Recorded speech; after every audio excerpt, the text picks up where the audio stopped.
S'il vous plaît. Bon. Bonjour à tous. Nous allons commencer notre conseil municipal. C'est bon au niveau son. Nous allons commencer notre conseil municipal. Il y a des personnes, je crois, qui sont... Alors, il y a un bruit là de... Il y a un sonotone là. Alors, si vous pouviez mettre votre téléphone sur silencieux, ce serait bien. Voilà. Hein, je pense que, comme au théâtre, hein, on essaie d'être sur silencieux. Bon, alors comme il est de tradition, je vais demander s'il y a des questions dans la salle de certains ou de certaines, puisque nous avons quelques dames. Je n'en vois pas. Il n'y a pas de questions. Bon, eh bien, nous allons commencer notre conseil municipal très à l'heure. Alors, je vais donc procéder à l'appel. Marianne Duranton, présente. Florence Lebouc. Présente. Didier Charnay. Présent. Brigitte Auchard. Présent. Augustin Dumas. Présent. Elisabeth Rolando. Jacques Pérez. Virginie Buisson, Pierre Moreau, Dominique Deschamps, Patrick Lefebvre, Karine Nachtergaël, Sylvie Dapexao, Isabelle Da Silva, Florent Beurdelet, Nicole Lebeau, Marc Conillot. Alors, Marc Conillot a fait un pouvoir pour monsieur Pierre Moreau car il va arriver avec un petit peu de retard. Donc, dans l'attente, M. Moreau prendra son pouvoir. Boubou So, Vanessa Malonga, Théophile Leguerne, Béatrice Guyon, Isabelle Mallet, Nelly Réja-Mortel, absente, pouvoir à Florence Lebouc, Thibaut Manchon, absent, pouvoir à Marianne Duranton, Véronique Alix, absente, pouvoir à Elisabeth Rolando, Julien Fenès, absent, pouvoir à Augustin Dumas. François Champon, Marie-Claire Arraza, Jean-Michel Brun, Maïmouna Ndiaye, absente, pouvoir à Madame Marie-Claire Arraza. Yannick Lemaire, Marlène Latour, Pierre Spinoza, Isabelle Lepers, Éric Villéger. Donc nous avons atteint le quorum. Est-ce qu'il y a un candidat pour effectuer le secrétariat de séance, pour assurer le secrétariat de séance? Allez, on va changer un peu. Florence Lebouc va assurer le secrétariat de séance. Ça te va? Oui, ça me va. Hein? Bon. Donc Florence Lebouc est candidate pour être secrétaire de séance. Je vous ai transmis les questions. Je le garde. Je vous ai transmis les décisions plutôt qui ont été prises durant nos deux conseils municipaux. Est-ce que vous avez des questions, Madame Arraza? Pas de questions. Eh bien, écoutez, c'est un conseil municipal qui commence fort bien. Alors, je vais prendre l'ordre du jour. Hop, voilà, l'ordre du jour. Le voilà. Alors, nous allons procéder à l'élection d'un adjoint au maire. Madame Virginie Buisson, qui a assuré le poste d'adjoint aux finances depuis le début du mandat, m'a fait part de son souhait de pouvoir démissionner de son mandat d'adjointe au maire en charge des finances et des partenariats de la ville de Morsan. Courrier qu'elle a adressé également le 22 juillet à Madame la préfète de l'Essonne. Madame la préfète de l'Essonne a accusé réception de son courrier et accepté la dite démission en date du 29 juillet dernier. Donc, conformément à la délibération du 4 juillet 2020 qui fixe à 10 le nombre d'adjoints, un poste d'adjoint se trouve donc vacant. Il convient donc aujourd'hui de nommer un nouvel adjoint sur un poste, sur un sujet aussi sensible que celui des finances, puisque un tel poste est difficilement vacant. D'ores et déjà, et je l'en remercie, Madame Vanessa Malonga, précédemment conseillère déléguée aux nouvelles solidarités et au handicap, a indiqué être candidate à ce poste. Donc, je souhaite savoir s'il y a d'autres candidats ou candidates à ce poste. Et s'il n'y en a pas, je vais vous proposer de procéder au vote. Si vous en êtes d'accord, on fait un vote à main levée. Ça vous va? Ou vous voulez faire un vote à bulletin secret? On n'a pas participé donc, à ce vote. On va donc pas se prononcer. Peut-être que Madame Buisson aurait envie de... Mais j'allais lui donner la parole, Madame Arraza. Rassurez-vous. Je vous voilà. remercie. Rassurez-vous. Voilà. Parce que comme on allait tout de suite voter, vous alliez voter. J'allais lui donner la parole naturellement, Madame Arraza. Voilà. Je demandais s'il fallait qu'on organise un vote à bulletin secret. Dans quel cas, ça demande un tout petit peu d'organisation derrière. Donc, je tiens d'abord à remercier Virginie Buisson pour le travail qui a été réalisé depuis le 4 juillet 2020, date à laquelle nous avons pris nos fonctions et date à laquelle elle a elle-même assuré le mandat d'adjointe aux finances, sujet dans lequel elle n'était pas nécessairement la plus, formée et prête, mais elle a pris ce sujet à bras le corps et je l'en remercie. Et si Virginie veut dire un mot, moi je n'ai pas de problème à ce sujet, bien au contraire. Non. Donc, nous allons procéder au vote. Donc, j'ai noté que l'opposition ne souhaitait pas prendre part au vote. Donc, oui. Je vais juste remercier mes collègues et surtout toute l'équipe du service des finances qui m'a accompagnée pendant ces années. L'ancienne équipe et la nouvelle, c'est une fonction qui est difficile. On avait aussi subi la cyberattaque, donc c'est vrai que c'est un service qui a été en grande difficulté l'année dernière et qui, avec beaucoup de travail, avait réussi à rétablir des données financières utilisables. Voilà. Donc, c'est, comme tu l'as dit, c'est un domaine dans lequel je n'avais pas de connaissances, aucune, enfin, à part celle de gérer une entreprise, mais aucune connaissance en finance. Et j'ai appris beaucoup de choses. C'est pas facile. La situation de Morsan est pas facile. Et je pense que Vanessa Malonga sera la bonne personne avec une expertise bien plus importante que la mienne dans ce domaine. Et je lui souhaite bonne chance et bon courage.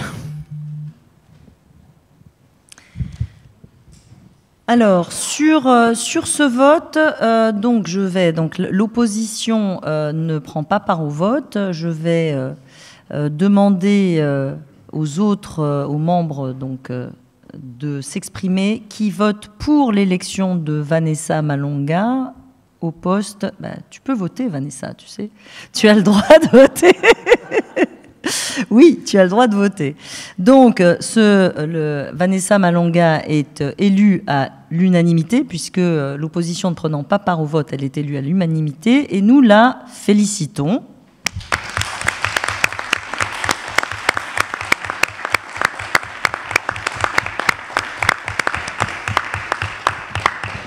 Alors, je vais procéder à la remise d'écharpe quand même. Et puis, Vanessa va ensuite venir à la place de Virginie, qui va aller à la place de Vanessa. Donc, on va faire le petit cérémonial. Passe par la droite. Passe par là pour être au milieu.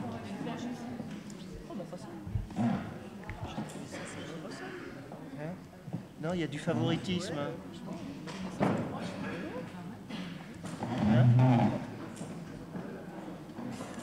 Elle a trouvé quoi?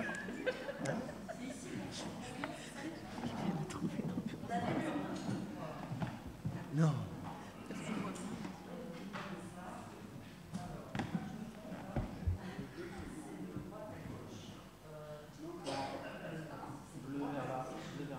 Non.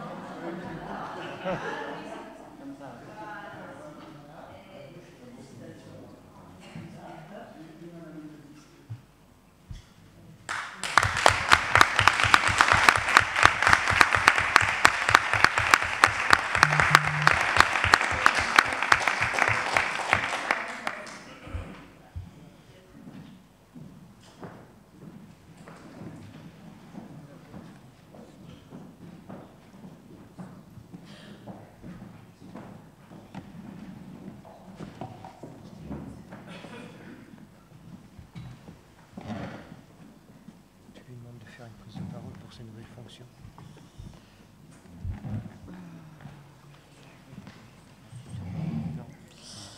Alors Vanessa, est-ce que tu veux dire un petit mot pour cette nouvelle fonction? Peut-être te présenter. Oui. Alors, c'est pas ce que je préfère, hein, mais bon, voilà, je vais prendre la parole. Donc, pour ceux qui me connaissent, je suis Vanessa Malonga. Je suis responsable finance dans une collectivité. Auparavant, j'ai travaillé 10 ans au sein du Centre interdépartemental de gestion de la Grande Couronne. Je suis pas mal intervenue dans les collectivités, en RH, ressources humaines, et en finance. Donc effectivement, j'ai effectivement un plaisir à manier les chiffres et à mener et à travailler avec des élus et surtout mener les projets, travailler avec mes élus. Donc je suis ravie et je remercie mes collègues de leur confiance, également Madame le maire, Virginie aussi, qui m'a transmis quand même énormément d'informations, qui me permettent effectivement de prendre mon poste avec voilà, pas mal d'informations, plus un service finance effectivement qui tient la route, et l'arrivée également de Madame Michelet, notre nouvelle DGA ressources. Donc effectivement, on a quand même pas mal de personnel compétent. On a cette chance parce qu'effectivement, du personnel finance ou RH, c'est très très compliqué à trouver. Je suis bien placée pour connaître les difficultés de recrutement dans les collectivités. Donc voilà, je suis ravie de prendre ce poste. Je vais essayer de faire au mieux, d'accompagner mes collègues, d'être également très proche de mes agents au service finance. Voilà, je vous remercie. Merci beaucoup Vanessa. Donc Vanessa prendra la délégation d'adjointe aux finances, et Vanessa, qui était en charge des questions de handicap, souhaite pouvoir garder la question de handicap pour pouvoir faire avancer ce sujet. Par ailleurs, je nommerai, là ça ne passe pas en conseil municipal, mais je nommerai Virginie Buisson, conseillère déléguée au contrat local de santé, parce que ce sont des sujets qui sont importants et pour lesquels Virginie, par ses compétences, là pour le coup, maîtrise pas mal les sujets, ce qui permettra de faire avancer certains sujets importants sur Morsan, comme la question du handicap, mais aussi comme la question de la santé mentale, puisqu'on a un certain tropisme sur Morsan sur la santé mentale, et Monsieur Conillot qui arrive, donc voilà. Et puis aussi d'autres sujets que nous développerons, notamment la présence médicale sur la ville. Voilà. Merci beaucoup de votre confiance. Alors, nous avons en deuxième point de l'ordre du jour l'adhésion au groupement de commandes pour la reliure des actes administratifs et ou de l'état civil. Donc, je ne sais pas si c'est moi qui présente ou si c'est toi, Patrick. Non ? Bon, c'est juste, c'est très rapide. On a des actes à relier, et donc nous passons dans le groupement de commandes du CIG pour pouvoir avoir des meilleurs prix et permettre justement d'avoir tous nos actes administratifs correctement reliés. Je tiens ici à saluer le travail énorme qui a été fait par Patrick Lefebvre sur la question des archives municipales, qui est quasiment abouti, mais c'est pas exactement de ça dont il s'agit. Et le travail aussi qui est fait par le service population pour justement faire le tri de tous ces actes et de remettre tout ça bien en bonne et due forme. Voilà, donc c'est de m'autoriser à adhérer au groupement de commandes pour la reliure des actes administratifs et ou de l'état civil auprès du CIG. Est-ce qu'il y a des questions ? Non. Des abstentions ? Des votes contre ? Je n'en vois pas. Je vous remercie. Alors nous passons à un sujet qui est un sujet comment dire, d'actualité pour la ville de Morsan, qui a été adopté en conseil communautaire, qui est le nouvel engagement de quartier 2030 de la communauté d'agglomération Cœur d'Essonne Agglomération, qui concerne donc l'ensemble de notre agglomération, puisque je ne sais pas si vous êtes au fait de la façon dont les QPV, les quartiers politiques de la ville ont été conçus, mais nous étions dans une nouvelle contractualisation depuis 2014, dont Morsan avait été exclu du fait du carroyage, et nous avons pu, depuis le 1er janvier 2024, j'avais eu l'occasion de l'exprimer durant les vœux, rentrer à nouveau en quartier politique de la ville. C'est un gros chantier dans lequel l'ensemble de l'agglo des villes concernées a travaillé. Donc nous avons 5 communes sur l'agglo, maintenant 7 communes qui sont concernées par la politique de la ville. Et donc nous avons beaucoup travaillé avec les maires pour arriver à un contrat de ville qui nous corresponde, c'est-à-dire dans lequel l'agglo a toute sa place, mais dans lequel chaque ville peut exprimer les spécificités de ses quartiers avec des axes communs de façon à ce qu'on puisse travailler en bonne intelligence avec les quartiers, entre villes et entre quartiers. Sur la commune de Morsan, nous sommes sur alors on verra le premier été dans les quartiers, donc avant, mais ça c'est un document que je vous ai mis qui vous a été remis sur votre table pour que vous ayez le premier bilan, qui est un petit bilan puisque c'est pas fini, hein, toute la programmation 2024 n'est pas finie. Je rappelle juste que nous sommes rentrés à Morsan dans un contexte un peu particulier, puisque le décret qui nous a intégrés en politique de la ville date du 28 décembre, je crois, et que pour le 12 janvier, il fallait rendre nos projets. Donc ça a été une démarche très contrainte dans laquelle il a fallu que nous nous insérions. Et donc, nous avons, rappelez-vous, à plusieurs reprises, voté des délibérations pour demander que le quartier Vallon puisse être intégré en politique de la ville. Ça n'a pas été possible parce que nous n'avions que 900 personnes qui correspondaient aux critères de politique de la ville. C'est ce qu'on appelle le carroyage. Et il en fallait 1000.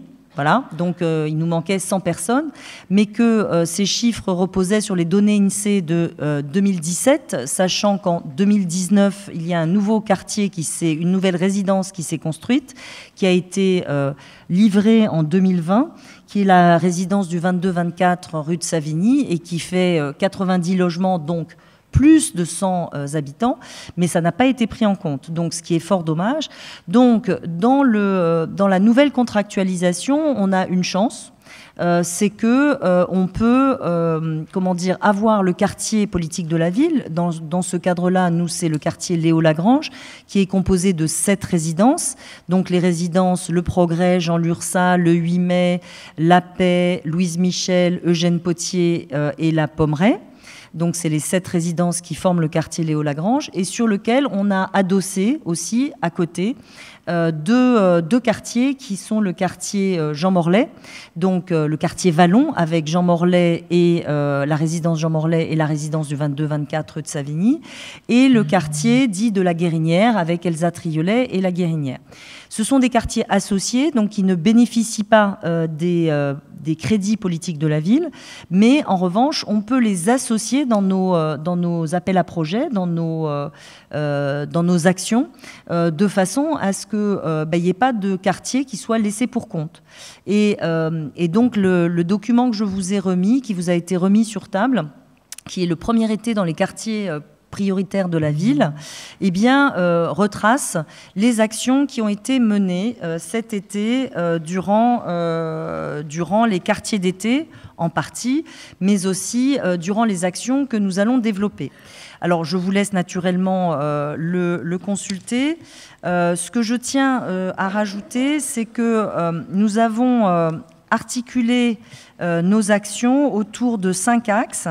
5 axes qui sont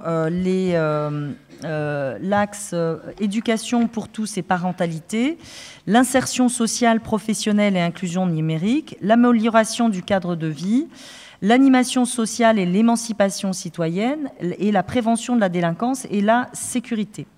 Donc, ces 5 axes sont 5 axes très importants qui ont été repris par l'ensemble de l'agglo, hein, ce sont les piliers de l'agglo, et nous allons rentrer à partir de demain dans une démarche de présentation des appels à projets de la nouvelle, comment dire, campagne d'appel à projets qui va donc s'ouvrir pour laquelle il faudra que nous répondions nous avons jusqu'au 17 novembre pour répondre.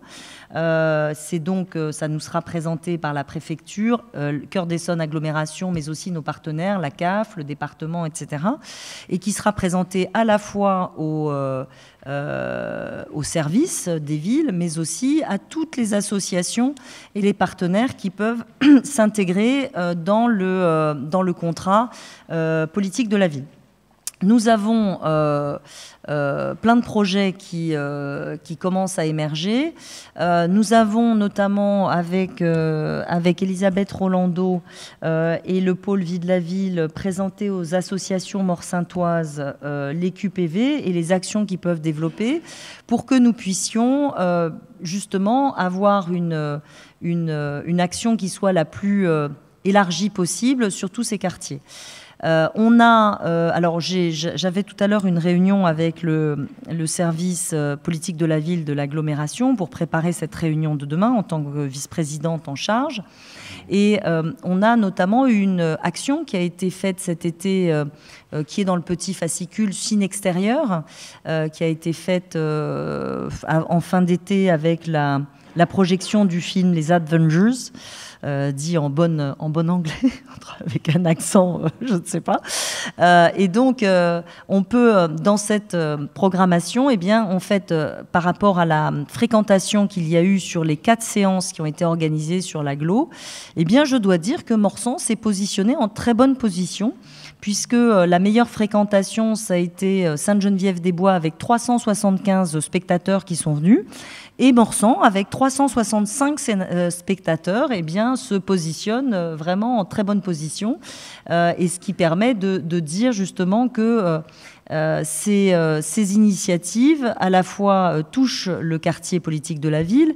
Et sur cette initiative-là, il y avait plus de la moitié des spectateurs qui venaient d'une des 7 résidences.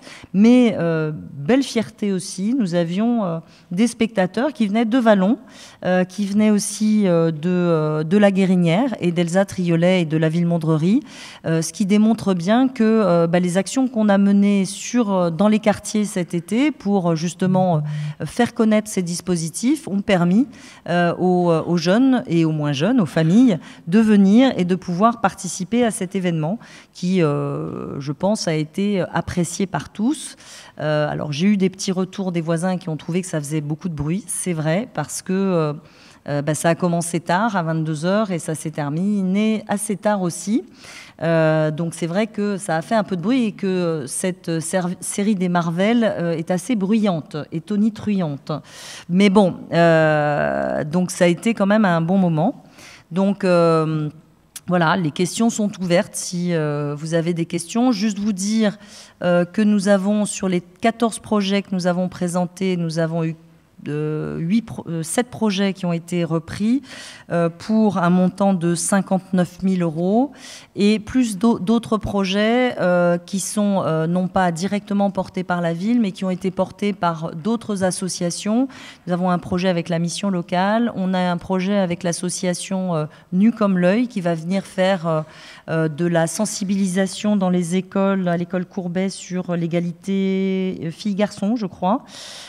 Et puis, nous avons un projet porté par Outsiders, qui est une association qui travaille autour du numérique et de l'utilisation des jeux vidéo. Et donc, comme dans un de nos projets, nous avons l'achat de consoles vidéo et que nous allons organiser des concours, des championnats de jeux vidéo, des vidéo games, eh bien, Outsiders viendra faire de la sensibilisation à l'addiction aux jeux vidéo pour que, justement, il y ait une démarche tout à fait pédagogique. Voilà. S'il y a des questions, des remarques, Alors il y a plein de champs à porter, notamment sur les questions de santé. On a des vrais sujets à porter sur les questions de santé, sur les questions de liens, sur les questions de participation citoyenne. Vous avez vu qu'on a fait donc plusieurs réunions publiques, des réunions en pied d'immeuble. Et puis ce qui marche le mieux quand même, c'est les fêtes de quartier qui font que bien, on rencontre beaucoup de monde. Alors chaque fois, à chaque fête de quartier, à chaque événement que nous faisons, les gens doivent dire d'où ils viennent. Ils doivent se présenter et dire d'où ils viennent, puisqu'on doit montrer qu'on touche les habitants des quartiers. Et c'est important, puisque c'est aussi la pertinence de la politique de la ville. On a 2 actions particulières auxquelles Florence, Karine et moi tenons particulièrement, qui sont des actions, et puis l'association Donna Béatrice aussi, qui sont des actions à destination des écoles. Donc avec Donna Béatrice, on a lancé cette année une opération dont vous avez peut-être entendu parler, qui s'appelait Cartable solidaire. Donc Donna Béatrice a financé les cartables pour les enfants qui rentraient en CP, donc les grandes sections qui sont passées en CP, pour l'école de Vallon et pour l'école de Courbet. Courbet étant donc dans l'école de quartier du quartier Léo-Lagrange. Et donc nous nous sommes associés à Donna Béatrice pour ne pas laisser en reste l'école Jaurès, puisqu'elle est dans le quartier associé Villemondrerie, Elsa Triolet-Guérinière. Et donc la ville a offert des cartables avec tout ce qui va dedans, hein, bien sûr, aux enfants de CP qui sont rentrés à Jaurès. Ça, c'était la première expérimentation que nous avons faite. Nous avons fait une deuxième expérimentation qui, elle, est plutôt une expérimentation que l'autre, c'est-à-dire que nous avons créé une pré-rentrée scolaire en petite section de maternelle Courbet et de maternelle Vallon, sur un public qui avait été, déterminé lors des inscriptions, manifestement des enfants qui n'avaient pas de sociabilisation ou qui avaient des problèmes d'apprentissage de la langue française, qui manifestement ne connaissaient pas la langue française, et avec des parents qui étaient plutôt en difficulté. Donc nous avons fait cette expérimentation de 1 semaine tous les matins. Les enfants sont allés à l'école, ils étaient 15 dans l'école, avec une maîtresse, ils avaient 2 enseignantes, 2 ATSEM. Le premier matin, nous avons accueilli les familles avec nos travailleurs sociaux qui sont venus aussi rencontrer les familles pour voir si elles avaient des difficultés, pour voir si on pouvait les aider sur de l'orientation, sur faciliter leur intégration dans l'école. Et puis... Et on avait aussi le service scolaire qui était là pour les aider justement à faire les calculs, voir leur quotient, s'ils avaient des quotients, s'inscrire sur l'espace citoyen, etc. On a un retour et on va avoir un retour. Là, on a demandé un retour des enseignants qui ont fait cet accueil. Il y a un retour plutôt positif. Les enseignants ont établi un questionnaire, une évaluation sur le savoir-être des enfants, c'est-à-dire comment ils se sont intégrés dans l'école. C'est 30 enfants, donc 15 à Pergaud et à peu près 15 à Vallon. Et on a fait il y a la même grille d'évaluation sur, j'ai dit Courbet et Vallon. Et donc il y a la même grille d'évaluation sur Pergaud, où on a pris le même type de public, où là, ils n'ont pas eu cette intégration pour pouvoir comparer. Et donc, il y aura une évaluation donc, avant les vacances de Toussaint et une évaluation avant les vacances de Noël. Et donc, nous allons porter ce dispositif dans le cadre de l'appel à projet auquel nous allons répondre pour que ça puisse être étendu à Pergaud et potentiellement à Buisson et à Cachin. Pas Cachin, Langevin, qui sont aussi des écoles de desserte du quartier Léo-Lagrange. Donc, toujours des publics très ciblés, pour justement pouvoir avoir une participation de l'État sur ce dispositif, parce que là, ça a été à nos frais, complètement à nos frais, puisqu'on n'a pas eu de participation sur ce dispositif. Ce qui est important, c'est justement d'avoir ce retour d'expérience avec Pergaud, parce que ça permet de voir si ça a servi à quelque chose ou non.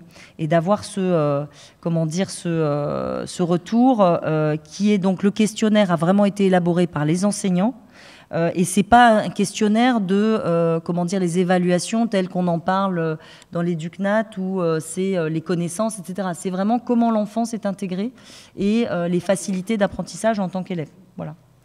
Voilà, je pense que j'ai dit beaucoup de choses. Si vous avez des questions, les uns les autres, nous sommes à votre disposition avec Florence parce que voilà.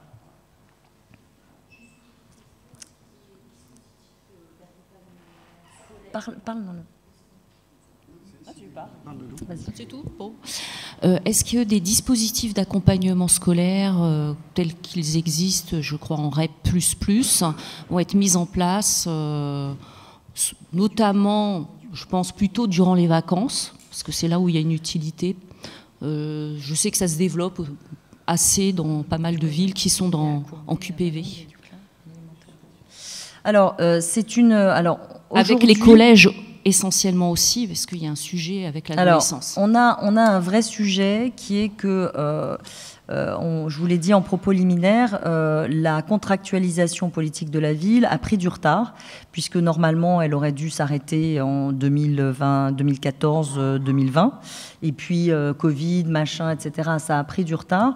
À un moment, le ministre de la politique de la ville, qui était le ministre Klein, a tapé du poing sur la table. Il a dit maintenant, il faut qu'on avance.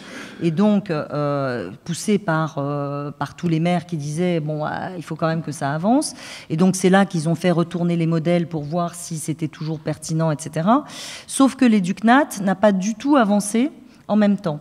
Et donc, il aurait fallu qu'on avance en même temps éducation nationale et politique de la ville, sauf qu'à un moment, il faut qu'il y en ait un qui avance. Bon, l'éducation nationale n'a pas aujourd'hui revu ses règles de politique d'éducation prioritaire, sachant que, comme tu le disais, l'éducation prioritaire repose sur le collège et les écoles de desserte du collège deviennent en éducation prioritaire. Mais nous, les deux collèges qu'on a, Jean Zay n'a pas, c'est calculé à partir d'un taux d'IPS, qu'on appelle indice de précarité sociale. Et donc, Jean Zay est beaucoup trop haut. En revanche, Peggy pourrait rentrer dans cette carte. Donc là, nous sommes en train de faire tout un travail avec le directeur éducation de la ville et avec la directrice de QPV et puis moi-même et puis la directrice générale des services pour voir si on essaie de rentrer dans une cité éducative, mais c'est vraiment très compliqué. On était la semaine dernière à un séminaire à la préfecture de région à ce sujet, c'est vraiment très compliqué. En revanche, on pourrait essayer de développer des dispositifs de réussite éducative, de PRE. Et là, c'est un petit peu moins encadré, mais il faut que l'EducNat bouge dans sa cartographie d'éducation prioritaire, autrement on n'y arrivera pas. Mais c'est pour ça qu'on pousse, parce que ce qu'il faut savoir, c'est qu'une école comme Courbet a un indice, un IPS de 83,9, qui est vraiment un indice super bas. Vallon a aussi un indice très très bas et Pergaud aussi. C'est les trois qui ont des indices très très bas, parce que ce sont ce qu'on appelle surtout Vallon et Courbet. Alors les mots en politique de la ville sont pas toujours très élégants. C'est ce qu'on appelle des écoles ségrégées, c'est-à-dire qui sont alimentées quasi exclusivement par les quartiers politiques de la ville. Buisson et Langevin ne le sont pas, puisqu'elles sont alimentées par le quartier. Et il y a une partie des enfants de QPV qui vont à Buisson et qui vont à Langevin. Donc voilà, donc c'est des outils à mettre en place qui existent déjà en partie, puisque Courbet et Vallon ont la chance d'avoir été en CLA ou en classe, je ne sais plus. C'est CLA ou classe ? Classe, hein, c'est ça. Classe. Et parce que l'inspectrice avait réussi, les directrices avaient poussé, et l'inspectrice avait réussi à les passer en classe, ce qui leur donne un peu plus de souplesse. Mais c'est vrai que c'est des écoles qui sont, pour lesquelles il faut vraiment avoir une attention particulière, parce que les enfants n'ont pas nécessairement les mêmes chances que tous. Voilà. Et donc, c'est l'égalité des chances, c'est aussi de permettre à ceux qui partent avec moins de chance au départ, de rattraper et d'essayer de faire en sorte qu'ils aient les armes utiles pour affronter la suite. Voilà. Est-ce qu'il y a d'autres questions ? Madame Guyon. c'est une espèce de conclusion. En fait, plus on commence, plus ce genre d'activité, de projet commence jeune, très jeune, plus les résultats sont concluants. C'est très bien que ça se passe à ces âges-là. Quand on propose des projets de ce genre à des enfants plus âgés, les résultats sont beaucoup moins concluants. Et je trouve que les avoir accueillis dès l'âge de 3 ans, je trouve que c'est vraiment un très beau projet. Voilà. Et c'est un sujet que je connais bien parce que je me suis occupée des CLIN et des classes, c'est-à-dire les classes d'accueil en primaire et en secondaire et au lycée. Et je sais que malheureusement, c'était qu'à partir du CP. Et on a toujours regretté que ça ne se passe pas à partir de la maternelle. Voilà. Et pour aller dans ton sens, on a mené avec les parents d'élèves un combat, et avec Florence, un combat en fin d'année scolaire pour obtenir une classe supplémentaire. Alors, on a obtenu une classe supplémentaire en maternelle Courbet et en élémentaire Courbet, au titre des grandes sections à 24. Mais c'était absolument pas acté à Vallon. Or, à Vallon, c'est vraiment l'école qui regroupe toutes les précarités et les difficultés, avec beaucoup d'enfants en situation de handicap, avec beaucoup d'enfants allophones, voilà, et qui a le plus besoin d'avoir justement une proximité et avoir des effectifs. Et ils étaient quand même potentiellement, si on n'avait pas eu cette création de classe, ils auraient été à presque 30 par classe, ce qui n'est pas possible. Voilà, c'est pas possible. Voilà. Donc on a obtenu, et on est plutôt content, sachant pour ceux qui ne le sauraient pas que donc on a 2 classes qui sont excentrées en élémentaire Vallon pour pouvoir justement les accueillir, puisque la maternelle ne permettait pas la création d'une classe, l'installation d'une classe supplémentaire. Donc voilà, ce qui permet de redonner dans la maternelle un espace qui est plus dédié au dédoublement, etc. Voilà. Merci beaucoup. Pas de questions? Et peut-être une remarque. Allez-y. Puisque évidemment, faut vraiment se satisfaire du fait que Morsan soit de nouveau donc intégré à la politique de la ville, qu'il va falloir tenir bon vraiment sur la pression à exercer donc sur l'État, parce que vous vous souvenez de cet épisode où il a fallu négocier très fermement donc la meilleure enveloppe possible à l'échelle de notre agglomération, puisque l'entrée donc de Morsan et l'entrée d'une autre ville telle que Saint-Germain-les-Arpajons faisait que donc on avait donc beaucoup plus d'habitants concernés par le nouveau territoire en QPV, et que la logique aurait dû être la suivante, c'est-à-dire qu'on aurait dû avoir une enveloppe bien plus importante que ce que nous avons obtenu, puisque certes l'enveloppe a été un petit peu augmentée par l'État, mais ce que portait l'agglomération, ce que tous les élus portaient, c'était qu'il n'y ait pas de manque à gagner. Et il y a quand même un manque à gagner qui n'est pas sans conséquence, puisque c'est quand même très important d'avoir davantage de moyens pour combattre les inégalités. Donc voilà. Alors le chiffre n'a pas été donné, mais vous allez nous confirmer. Je crois que c'est l'enveloppe pour Morsan autour de 80 000, peut-être un peu moins, 78 000. On a une enveloppe autour des 97 000 avec les autres associations qui interviennent. Donc sur ce qu'on a touché, programmation initiale et l'opération quartier d'été. Oui, c'est ça. Et donc nous, ce qu'on a touché nous cette année, mais maintenant on rentre dans une autre programmation où effectivement, il faudra d'abord que nous on soit meilleurs dans la dans la préparation pour répondre vraiment bien aux axes, parce que c'est vrai que là, dans l'urgence dans laquelle on a répondu en 2 semaines sans connaître les sujets, etc. Donc c'est vraiment très ciblé et c'est très codifié. De façon à ce qu'on soit mieux répartis. Et puis maintenant, l'enveloppe globale de Cœur d'Essonne Agglomération était de 698 000 €.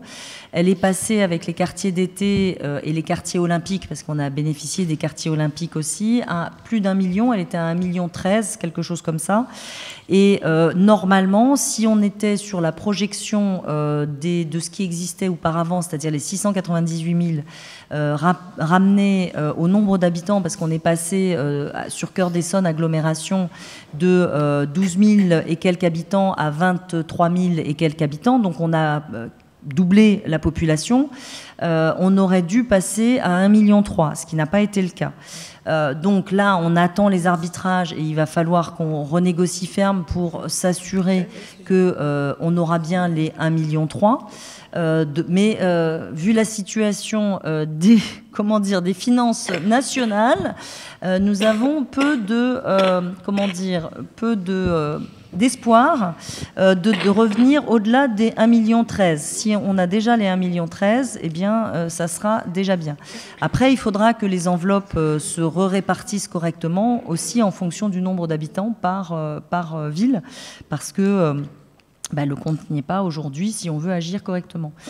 J'en profite, avec le dispositif politique de la ville, il existe un autre dispositif sur lequel on avait délibéré, qui en fait, nous, on avait délibéré, on rentrait dans la convention de ce qu'on appelle l'abattement de TFPB, la taxe foncière sur le bâti, la taxe foncière bâtie, c'est-à-dire que quand on est en quartier politique de la ville, on accepte que les bailleurs aient une réduction de leur taxe foncière de 30%.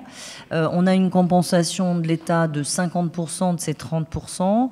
Et les bailleurs sont censés faire du surentretien. C'est-à-dire qu'ils ont leurs obligations d'entretien normales et ils sont censés faire du surentretien. Nous avions... Morsan et faisait partie de la convention d'exode TFPB, même si il n'y avait pas d'exode TFPB ou d'abattement de TFPB, parce que nous n'étions pas en politique de la ville, mais c'était surtout pour avoir les mêmes exigences, le diagnostic en marchant, tout ce qu'on a mis en place depuis notre arrivée avec Brigitte Auchard. Là, maintenant, on rentre en exode. Maintenant, on doit pouvoir bénéficier du dispositif. Concrètement, ce que ça représenterait pour Morsan, ça représenterait un manque à gagner de 149 000 €. 149 000 € avec très clairement 2 bailleurs. Un bailleur qui se comporte à peu près correctement et sur lequel qui travaille plutôt correctement avec ses locataires, qui est I3F. Et donc sur lequel on a des relations plutôt correctes sur le quartier politique de la ville, mais un bailleur avec lequel même l'entretien de base n'est pas assuré, c'est-à-dire CDC Habitat. Et donc il est hors de question que Morsan rentre dans cette... on ne va pas payer, et que ça nous coûte 149 000 € pour que le bailleur fasse ne serait-ce que le minimum de ce qu'il doit faire. Donc, j'ai exprimé à monsieur le président de Cœur d'Essonne Agglomération, à madame la préfète, à monsieur le préfet à l'égalité des chances, mais aussi au directeur de CDC Habitat. J'ai demandé qu'on éteigne les téléphones. Le directeur de CDC Habitat et le directeur d'I3F, que nous ne rentrerions pas dans le dispositif, mais voilà, c'est un choix. À l'heure où l'argent va être de plus en plus rare, on ne peut pas se priver de 149 000 € quitte à les reverser d'ailleurs dans les quartiers, à avoir des actions dans les quartiers, mais je préfère que le bailleur fasse déjà ce qu'il a à faire. Et puis, s'il fait déjà ce qu'il a à faire, eh bien, on verra si l'année prochaine, on rentre dans la convention, parce qu'on pourra très bien rentrer l'année prochaine. Je signale que mon collègue Norbert Santin de Saint-Germain-les-Arpajons a exactement eu la même démarche. Voilà. C'est-à-dire qu'il considère qu'il veut voir comment travaillent les bailleurs, et après, en fonction, il verra s'il rentre ou non dans l'exonération ou dans l'abattement de TFPB.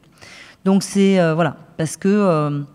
encore une fois, la relation avec les bailleurs n'est pas toujours des plus simples et ils ne comprennent que le porte-monnaie ou le rapport de force. Donc il y a un moment, voilà, on doit passer par là. Donc voilà, je vous ai beaucoup parlé de Morsan, mais en fait, c'est une contractualisation donc, qui engage l'ensemble de Cœur d'Essonne agglomération et qui est donc... Sainte-Geneviève-des-Bois, Saint-Michel-sur-Orge, Fleury-Mérogis, Arpajon et puis Aigli, qui sont les historiques et puis qui sont rentrés dans le dispositif, et Brétigny-sur-Orge, pardon, qui sont les historiques et qui sont rentrés avec cette contractualisation, Saint-Germain-les-Arpajons et Morsan-sur-Orge. Voilà, j'imagine que nous avons un vote consensuel. Voilà, unanimité. Je vous remercie.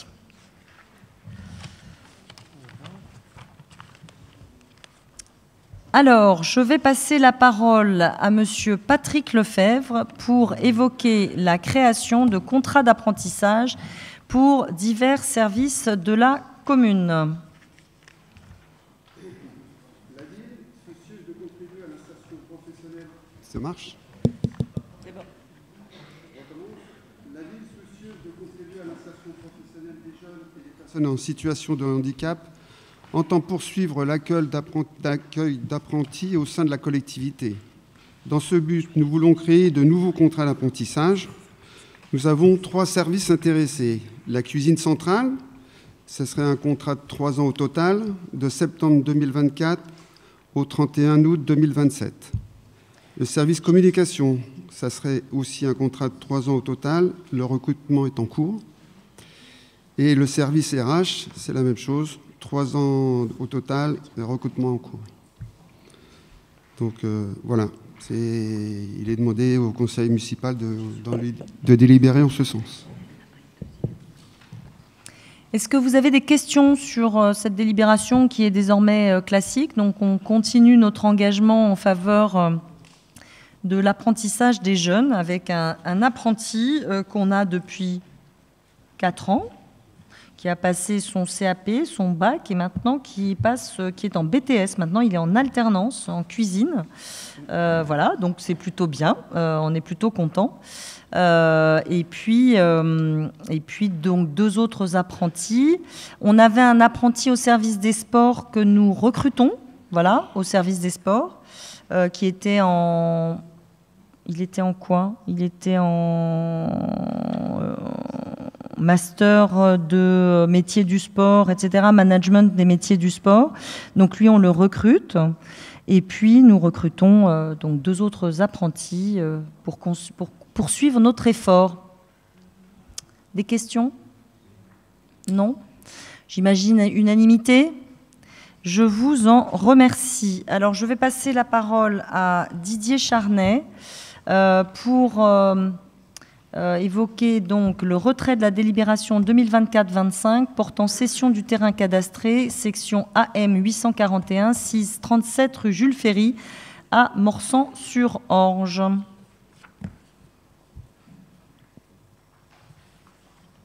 Ah, pardon.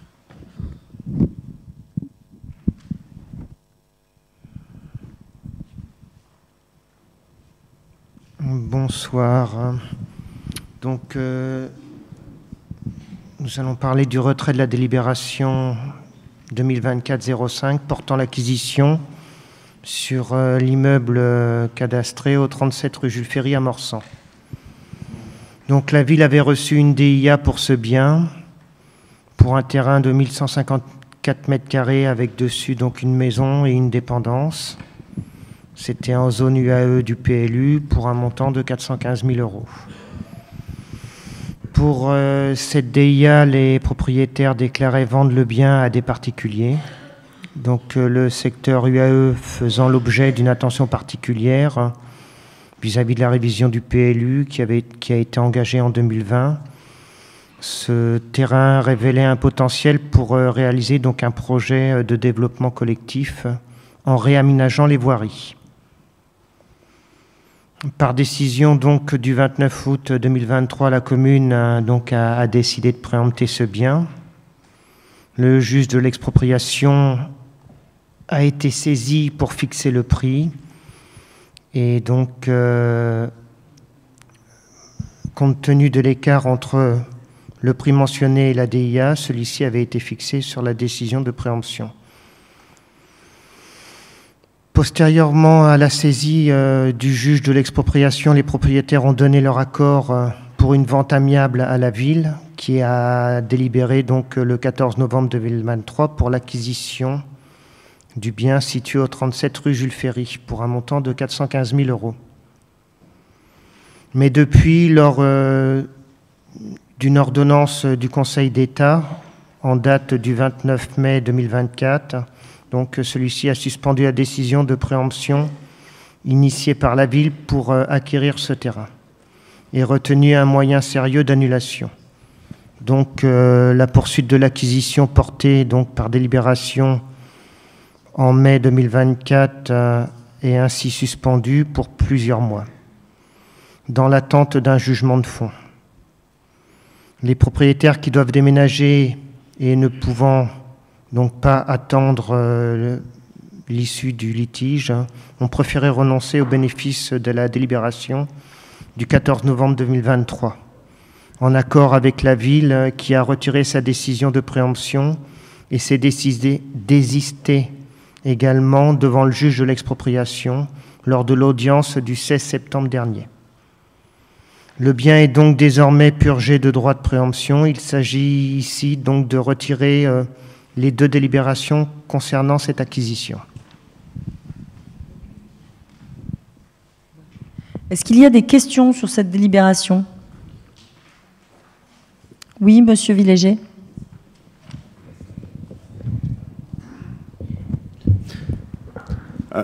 Alors, il s'agira plus d'un commentaire que de questions. Donc, dans votre délibération que vous venez de nous lire, vous avez pris soin de ne pas mentionner pour quel motif cette préemption a été suspendue par le Conseil d'État. Donc, la décision du Conseil d'État, elle est là.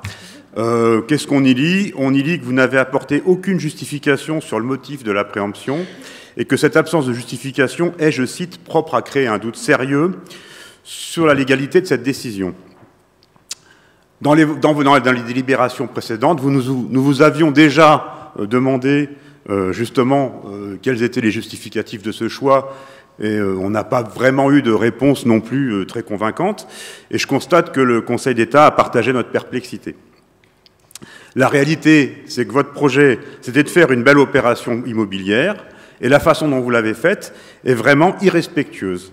Préempter, c'est une décision brutale, et vous l'avez imposée à un couple, vous avez gâché son projet de vie, qui heureusement, maintenant, ça se termine plutôt bien.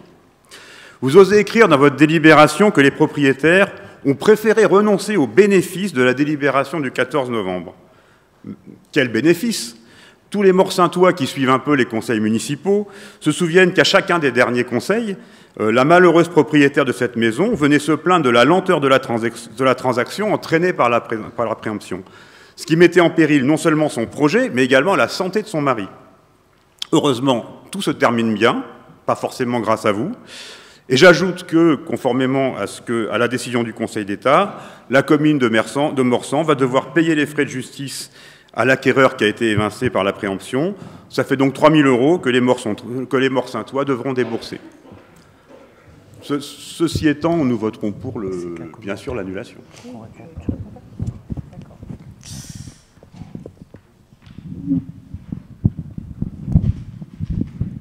Merci de ces points qui vous appartiennent. Donc, je vais mettre au vote cette délibération. Vous votez pour, les autres votent pour, donc la délibération est adoptée. Je vais passer la parole à Florence Lebouc pour présenter une délibération fixant le montant des frais de décollage. Bonsoir à tous. Alors, la commune accueille chaque année des enfants hors commune qui sont inscrits par dérogation au sein de nos écoles. Jusqu'alors, la réciprocité des communes, entre communes incluait l'absence de refacturation d'aucune sorte, ni de frais d'écolage. Or, on rappelle que les frais de collage, en fait, couvrent les coûts de fonctionnement de l'école durant les horaires d'accueil des enfants hors commune. Par exemple, l'entretien des locaux liés à l'enseignement, les locaux sportifs, culturels ou administratifs, l'entretien ou la réparation des mobiliers scolaires, les dépenses de fonctionnement des locaux, chauffage, fluide, électricité, etc., nettoyage, donc tout l'entretien, l'allocation et maintenance du matériel informatique, pédagogique, les fournitures scolaires et administratives, les coûts des ATSEM, la rémunération des intervenants extérieurs qui peuvent être recrutés par la commune, la quote-part des services généraux de l'administration communale, les coûts des transports. Ne sont pas pris en compte pour le calcul la contribution, les dépenses d'investissement et les dépenses de location des locaux scolaires. Pour l'instant, aujourd'hui, nos locaux permettent d'accueillir ces enfants hors commune. Donc en fait, dans le cadre de la réciprocité, puisque d'autres communes accueillent aussi nos enfants et nous font payer des frais d'écolage, il faut aussi que nous le fassions, c'est normal, puisqu'on a quand même aujourd'hui un budget qui est aussi contraint. Et donc nous décidons en fait de fixer les montants de ces frais-là.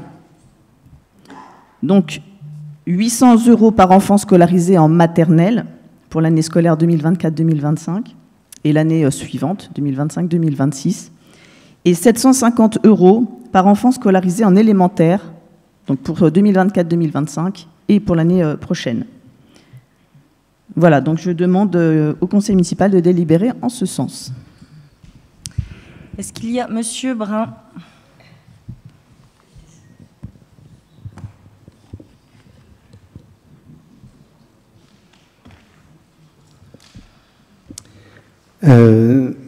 Nous voterons cette délibération puisque l'établissement par les communes des frais d'écolage, voilà, ça fait partie de la réglementation. D'ailleurs, je suis étonné de la formulation disant décide la fixation de montant de frais d'écolage, puisque c'était déjà le cas. Vous allez me dire peut-être ça a été perdu avec la cyberattaque, d'accord, ok, à la Mondo, parce que ça remonte à quand même quelques années. Donc que vous décidiez aujourd'hui de l'actualiser compte tenu de l'inflation, etc., j'ai rien à y redire. Par contre, c'est l'utilisation envisagée de cette délibération et de ces frais d'écolage qui interroge, mais peut-être vous allez nous apporter des précisions. Puisqu'effectivement, lorsqu'on regarde, lorsqu'on a été amené à établir ces frais d'écolage, c'est effectivement au moment où, donc maintenant il y a, on va dire, une douzaine d'années peut-être, au moment où le garrot commençait à se faire sentir autour du coût des collectivités locales, un certain nombre de communes commencent à établir ces frais d'écolage et à les opposer aux communes d'origine des enfants accueillis par dérogation. Nous avons fait le calcul à ce moment-là sur les enfants accueillis par dérogation à Morsan. Nous l'avons fait rétroactivement sur plusieurs années, et donc pour se rendre compte que pour l'essentiel, la très très grande majorité, il s'agissait d'enfants des communes riveraines, voire de communes pour l'essentiel de Cœur d'Essonne, je ne sais plus si c'était avant, enfin Cœur d'Essonne agglomération ou encore Val d'Orge, probablement Val d'Orge. Bref. Lorsqu'on regardait sur plusieurs années, peut-être que telle année, on aurait été gagnant de 3 francs 6 sous à l'égard de Villemoisson, mais pour être perdant l'année d'après, ou inversement avec Saint-Michel-sur-Orge ou Sainte-Geneviève, etc. Et donc, on avait contacté les communes concernées pour leur dire il est nécessaire de délibérer, mais sur la durée, ça n'a pas beaucoup de sens de mettre en œuvre cette disposition, puisque d'une année sur l'autre, telle commune peut être gagnante, telle commune peut être perdante, mais globalement, ça se lissait sur la durée. D'où ce principe de gratuité réciproque, effectivement, mis en œuvre depuis lors. Je fais ce petit rappel parce que il y a il faut aussi rappeler, alors, à moins que les motifs, les critères d'acceptation des dérogations hors commune aient été modifiés sans que les membres de la commission éducation en aient été ni associés ni informés, mais les critères de mémoire, c'est lorsque les grands-parents des enfants habitent Morsan, lorsque les parents sont commerçants à Morsan, enfin voilà, je ne vais pas tout reciter la liste, mais c'est grosso modo les principaux critères. Mais il faut savoir que lorsqu'on accepte une dérogation, cela n'est pas pour one shot, c'est pas pour un an, puisque un enfant qui a commencé sa scolarité a droit à la mener à terme dans le premier degré, et d'autre part, lorsqu'un enfant d'une fratrie, lorsqu'un enfant est accepté par dérogation, tous les autres enfants de la fratrie suivant ont de droit accès à cette dérogation à leur tour. Ce qui veut dire que lorsqu'on accepte une dérogation, on ne le fait pas pour un an, et puis l'année d'après, on peut dire, bah non, finalement, il n'y a plus de place, donc vous retournez dans votre commune d'origine. Lorsqu'on accepte une dérogation, on l'accepte pour l'ensemble de la scolarité élémentaire de l'enfant, et on l'accepte potentiellement pour l'ensemble de la fratrie à venir.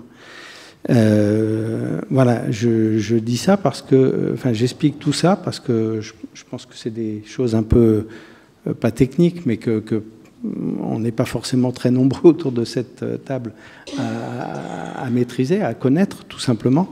Et donc qu'il y ait actualisation des frais d'écolage en cas de besoin, c'est une chose, mais quel usage souhaitez-vous en faire ? Est-ce que vous considérez que ça peut être une ressource pour la commune, alors que dans les faits, ça ne le sera pas parce que les autres communes dégaineront le même fusil que vous. Si c'est lié à des ressources, lié à une plus grande souplesse sur l'accès aux dérogations, ça engage sur les effectifs scolarisés sur plusieurs années, voire de nombreuses années, lorsqu'une fratrie est un peu conséquente. Dernière chose qui me revient... deux dernières choses. Pour ce qui est des enfants de Morsan, des familles de Morsan faisant une demande de dérogation pour être accueillis dans des écoles d'autres communes. À l'époque, nous acceptions à chaque fois, en précisant bien que c'était sous réserve de gratuité réciproque. Je ne sais pas si c'est toujours le cas, tant mieux. Et d'autre part, une interrogation, parce que là j'ai un doute, je ne sais plus si les enfants en Ulysse sont concernés. Non. D'accord, ok. Donc vous éclairez vous rafraîchissez ma mémoire sur ce point. J'avais un doute parce que là, pour le coup, c'est vraiment pas à la demande des parents que des gamins des quatre coins de l'Essonne se retrouvent à Morsan et que des gamins de Morsan se retrouvent aux quatre coins de l'Essonne en fonction des trop faibles places en Ulysse, tout à fait, dans le département. Alors, pour répondre en fait à à ce que vous dites, tout d'abord, nous n'avons pas trouvé en fait de délibération. C'est pour ça qu'on en crée une. Parce qu'en fait, effectivement, quand il y a réciprocité de gratuité, pour le même nombre d'élèves, c'est-à-dire que si un élève va dans une commune et qu'on en reçoit un autre, ben, évidemment, ça s'équilibre, donc on ne fait pas payer. Par contre, les communes, de plus en plus, nous demandent des frais d'écolage pour nos élèves de Morsan.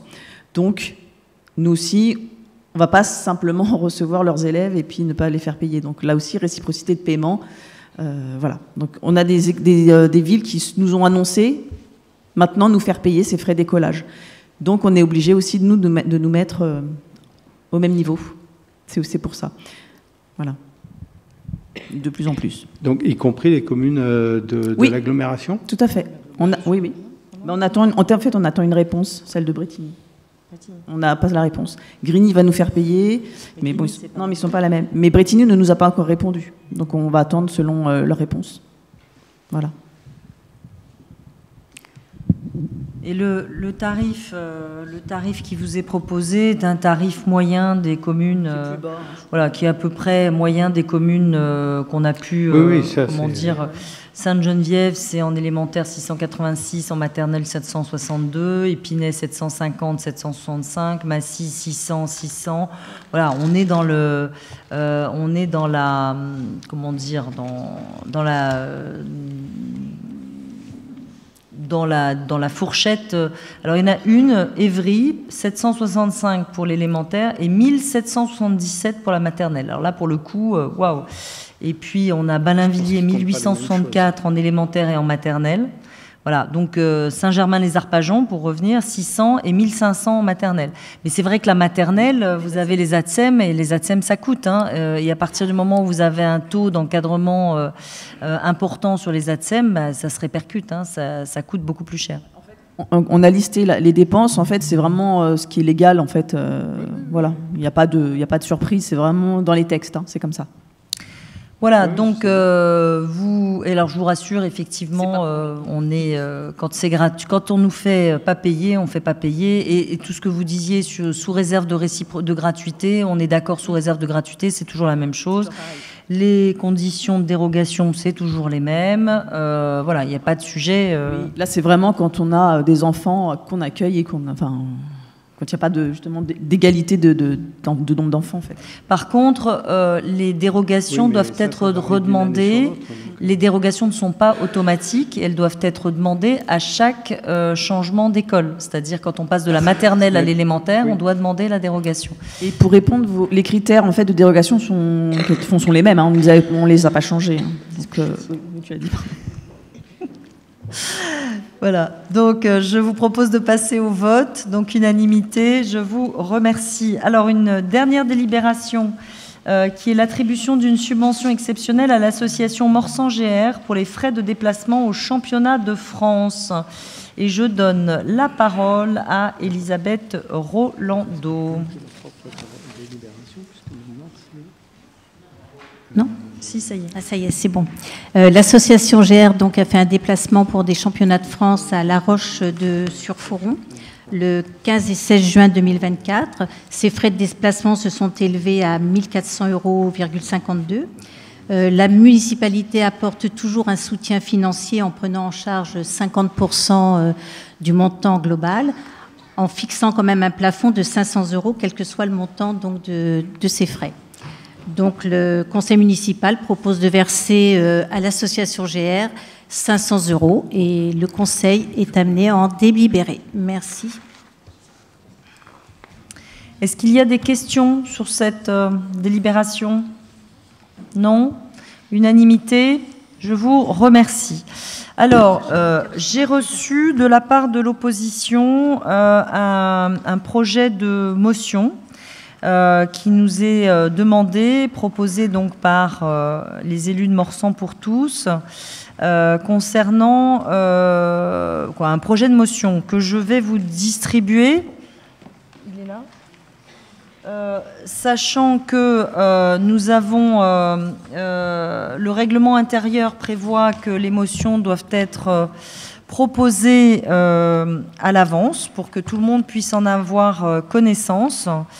Donc, avant de pouvoir inscrire ou non cette motion, il faut que nous nous prononcions sur la faisabilité ou non, j'aurais dû le dire en début de propos d'ailleurs pour la rajouter ou non à l'ordre du jour, la faisabilité ou non d'évoquer cette motion et de voter cette motion en dérogation avec le règlement intérieur, ou autrement de la présenter au prochain conseil municipal qui aura lieu en novembre. Voilà. Et dans ce cas-là, elle aura été transmise en amont. Voilà. Donc, c'est pas ce qu'ils nous ont reproché la dernière fois, de quoi ?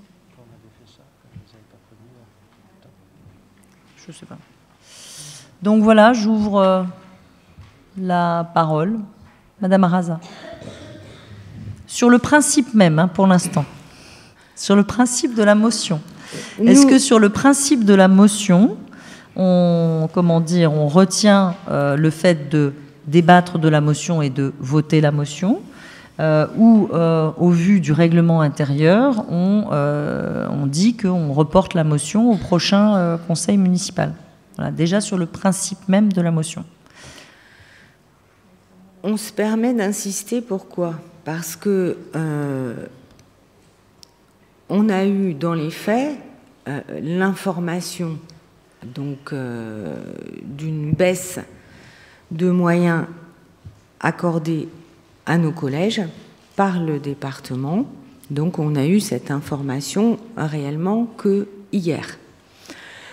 Vu que le sujet est assez grave, donc on connaît parfaitement le règlement, et d'ailleurs sans polémique, hein, il vous est déjà arrivé de poser des choses sur la table et qu'on puisse donc en discuter.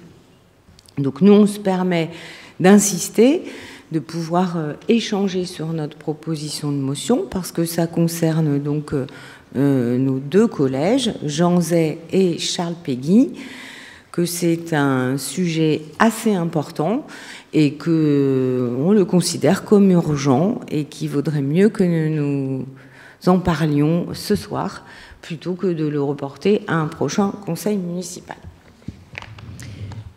Est-ce qu'il y a des prises de parole sur le fait de maintenir ou d'inscrire ou non cette motion? Alors, le sujet, effectivement, revient régulièrement, voire tous les ans, dans les conseils d'administration des collèges. Non, mais comme quoi, il manque de l'argent, qu'il n'y a pas de... Voilà.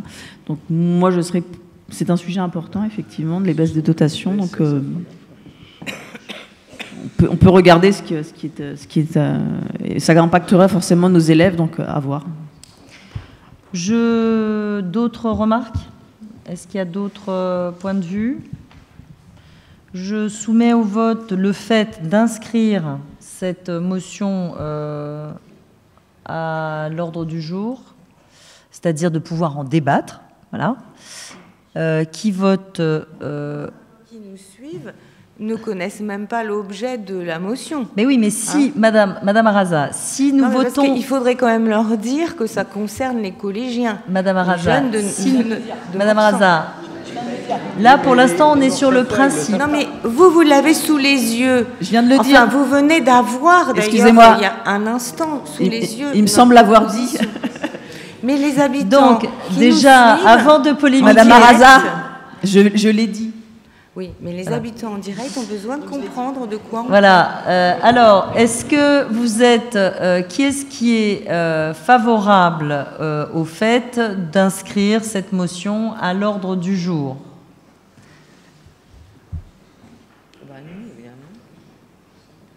Alors, nous avons combien de 1, 2, 3... Donc, j'imagine toute l'opposition. Donc, vous êtes 8, 9, 10, 11, 12, 13... 14, 15, 16, 17, 18, 19, 20. Donc 20, on a la majorité, donc on va inscrire cette motion à l'ordre du jour. Et maintenant, nous allons pouvoir en débattre. Voilà. Donc je respecte les formes, Madame Arasa, même si j'aurais dû le mettre en premier point. Voilà, j'ai un peu zappé, je suis partie sur l'élection. Voilà. Donc, Madame Arasa, je vous laisse présenter cette motion. Merci. Comment? On va faire lecture déjà. Alors, nous apprenons que les élus de la majorité départementale, après bien d'autres domaines lourdement amputés de moyens, on en a déjà parlé ici, tels que la prévention spécialisée, entre autres, qui a des conséquences donc sur notre budget amorçant, s'apprête à décider d'une baisse de 5% de la DGF, donc de la dotation globale de fonctionnement allouée au collège de l'Essonne. Et vous savez que donc les collèges dans l'Essonne sont confrontés à une hausse de leurs effectifs. Les crédits donc qui avaient été inscrits en 2024 s'élevaient à 9,3 millions. et il ne serait plus que de 8,6 millions en 2025. Et ce n'est pas le tout, parce que les actions éducatives également seraient impactées.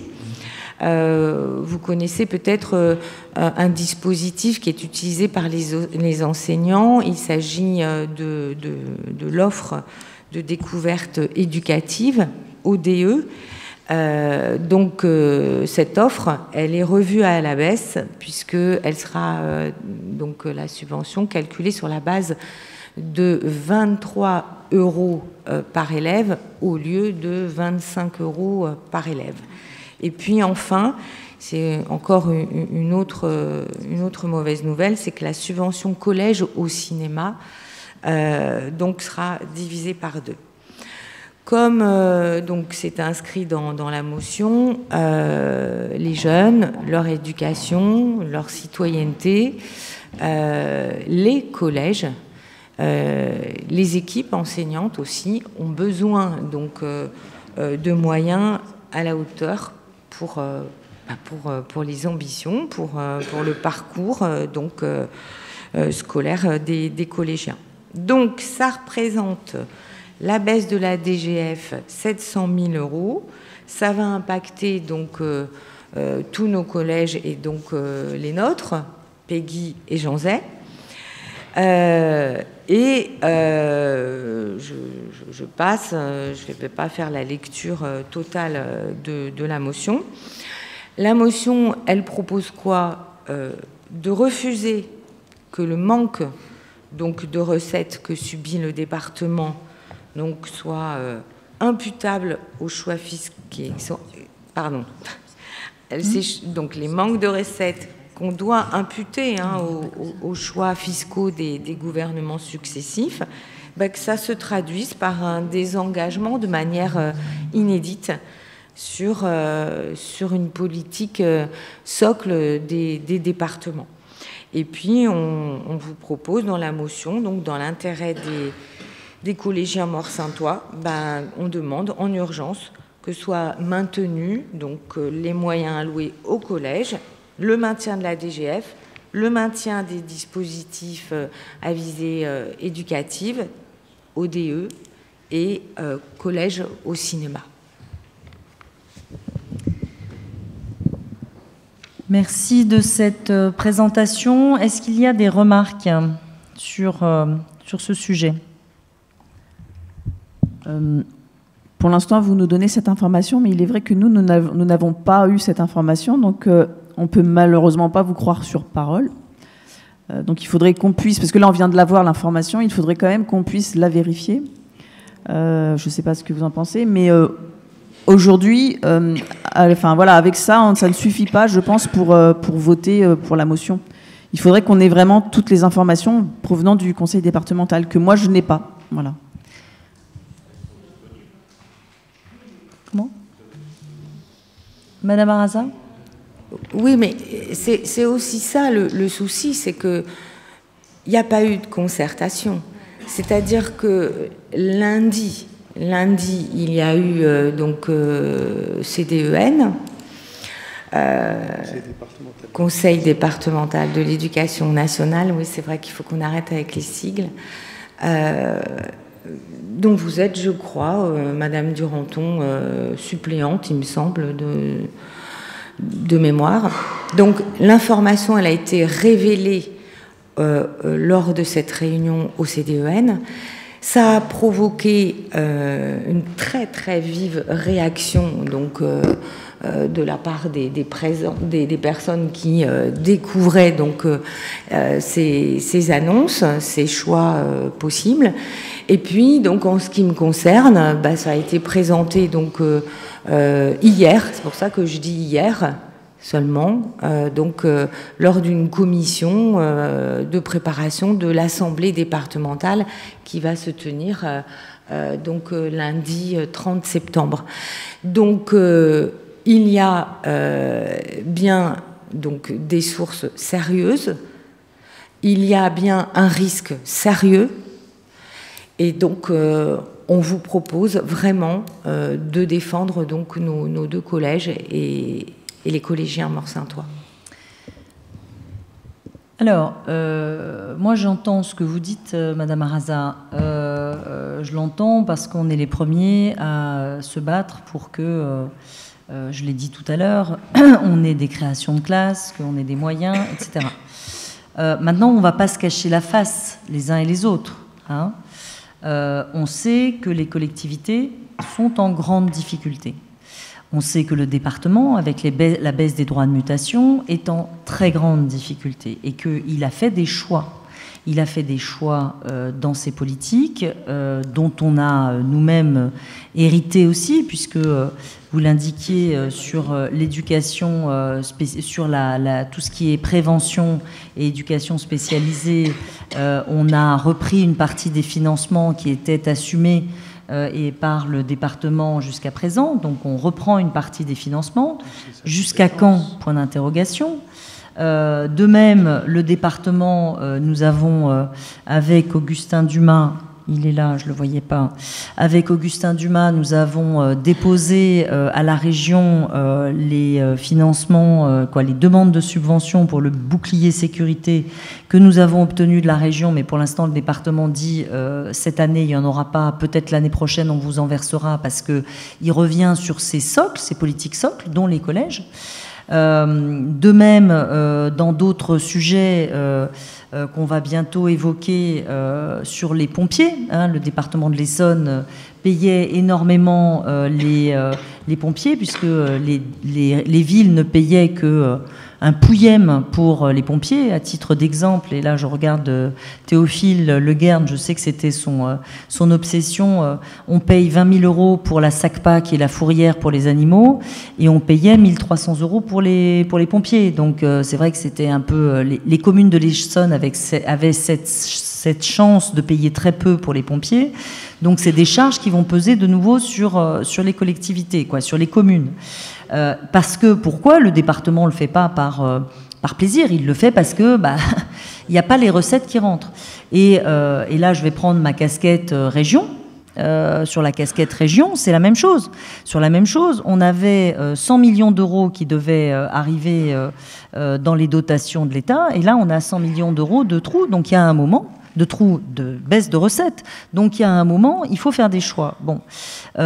Sur la motion que vous nous présentez, ce n'est pas une réduction de la DGF en tant que telle, c'est une réduction d'une action qui est collège au cinéma, qui est une action très intéressante, mais qui est de 23... si, c'est ODE et collège au cinéma. C'est comme ça que je l'ai lu. De fonctionnement. Mais c'est sur cette action précise que vous présentez les choses. Je pense que le département garde ses positions sur les collèges et si nos collèges sont impactés de façon sérieuse, c'est la raison pour laquelle je proposais éventuellement qu'on inscrive cette délibération, cette motion au prochain conseil municipal, de façon à ce qu'on ait le temps de voir l'impact sur nos collèges. Parce qu'encore une fois, il y a bien un moment où il faut faire des choix et il faut qu'il y en ait qui payent. Voilà. Et donc... Mais les riches, monsieur... Voilà, oui, monsieur Brun. Oui, monsieur Brun.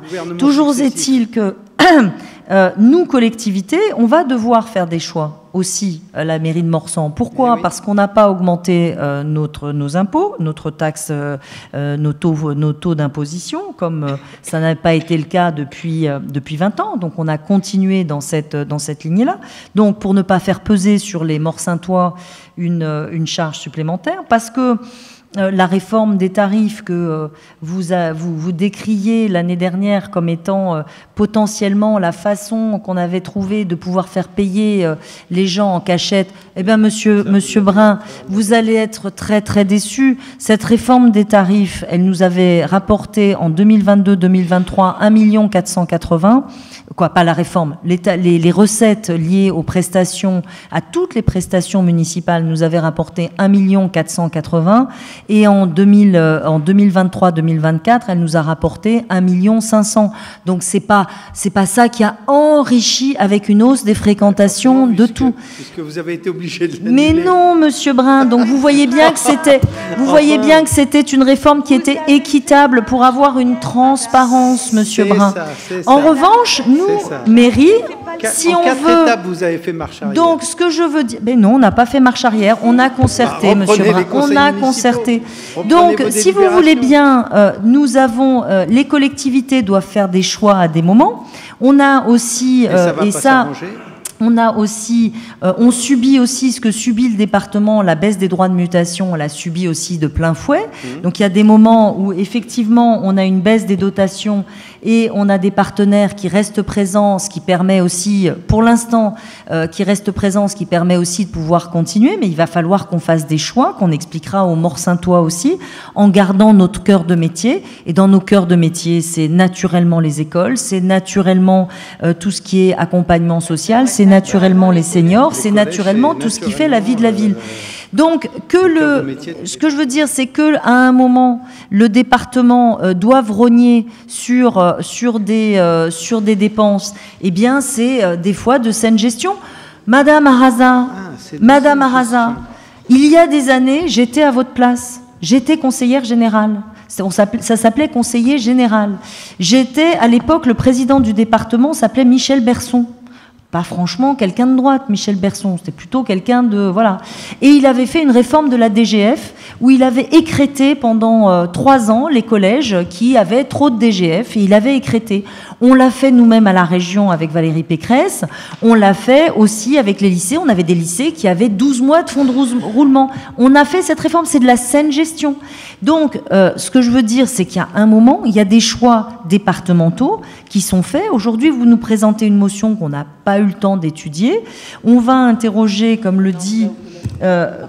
on va interroger, Florence le disait tout à fait justement, il y a un CA la semaine prochaine au collège. On va interroger les collèges pour savoir quel est l'impact et puis sur quelle politique ça se joue. Parce que si ça se joue juste sur collège au cinéma, vous avez mal lu, eh ben c'est pas, ben, je l'ai mal lu, je l'ai eu un peu au dernier moment, Monsieur Brun. Donc voilà. C'est clairement écrit et ça a été clairement explicité. Eh ben écoutez, pas si clairement que ça. Donc écoutez, voilà. Pire sourd que celui qui ne veut pas entendre. Voilà. Donc, Madame Lebouc, je vais vous donner la parole. On a un conseil d'administration mardi prochain au collège Jean Zay. On en saura plus et je ne manquerai pas de vous faire part de ce qui effectivement a été décidé par le conseil départemental ou pas et quel sera l'impact sur les collèges, et notamment le collège Jean Zay d'âge déjà et puis le collège Péguy ensuite. Mais il faut savoir qu'à chaque fois qu'il y a à défendre... les collèges, j'ai toujours voté en CA les motions qui sont portées par les professeurs notamment. Donc s'il y a besoin, on le fera bien évidemment. Donc voilà, donc soit vous retirez votre délibération et votre motion et on la représente au prochain conseil, soit on vote dessus et vote sur cette motion. Nous ne la retirons pas parce qu'il y a urgence. Bon, vous ne la retirez pas parce qu'il y a urgence. Monsieur Brun, je vous vois.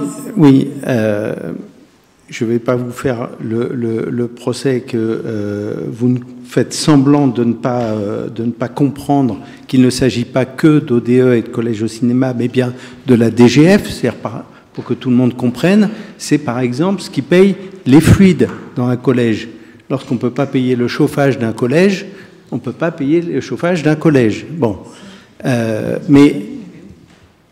mais lorsque vous dites que vous n'avez pas d'information du département, lorsque le vice-président en charge des collèges explique au conseil départemental de l'éducation nationale où siègent non seulement les autorités académiques de l'éducation nationale de l'Essonne, mais les représentants des fédérations de parents d'élèves, les représentants des syndicats d'enseignants, des représentants des collectivités dont vous êtes, semble-t-il, suppléante, lorsqu'il explique lui-même ce chiffre-là, qu'il présente lui-même ce chiffre-là, donc vous considérez que la parole du vice-président en charge des collèges au département n'est pas une parole fiable qu'il faut vérifier. Dont acte. Mais je retiens surtout que vous considérez que c'est de saine gestion que le département coupe sur ces politiques socles, sachant que les collèges, ça fait partie des compétences obligatoires des départements, comme vous le savez. Madame Lebouc. Déjà, là, l'information qu'on a, ça ne vient pas du vice-président, ça vient de vous. Donc, il faut qu'on vérifie auprès du vice-président, justement. Donc, moi, je n'ai pas l'information et je pense qu'autour de la table, personne ne l'a. en tout cas de chez nous. La deuxième chose, c'est que le département ne laissera jamais un collège en difficulté s'il y a un problème de paiement de fluide. La preuve, l'année dernière, au collège Peggy, où il y a une fuite d'eau, voilà, où ils auraient pu payer. Bon, le collège a payé parce qu'ils avaient les fonds et je me rappelle, la principale a dit non, on va pas laisser. Oui, mais parce qu'ils nous parlent des fluides, etc. Le département paye si besoin. Donc je réponds simplement à Monsieur Brun. Donc voilà, donc on se renseigne et on verra effectivement s'il y a besoin de porter auprès du département une contestation quelconque, on le fera. Eh ben, comptez sur nous pour déposer une motion à chaque conseil municipal. Donc, est-ce qu'il y a des votes contre? Quel courage. Merci. Des votes pour? Merci. La motion est rejetée et elle sera représentée si les faits sont avérés, Monsieur Brun. Je vous souhaite une bonne soirée. Je vous rappelle quelques dates. Nous avons la fête de l'enfance ce samedi. Nous avons le 5 octobre l'inauguration du terrain du stade, du nouveau terrain, du terrain d'honneur du stade Léo Lagrange, l'inauguration du monument en mémoire des prisonniers et des prisonniers et des morts de l'Indochine. Nous avons les nouveaux habitants de la guerre d'Indochine, monsieur. C'est ça. Et nous avons ensuite l'ouverture de la saison culturelle le 5 octobre. Donc c'est une journée très chargée. Je vous souhaite à tous une très belle soirée. Et la prochaine date de quoi? Du conseil municipal, c'est le 24 novembre 12 novembre. Le prochain conseil municipal aura lieu le 12 novembre.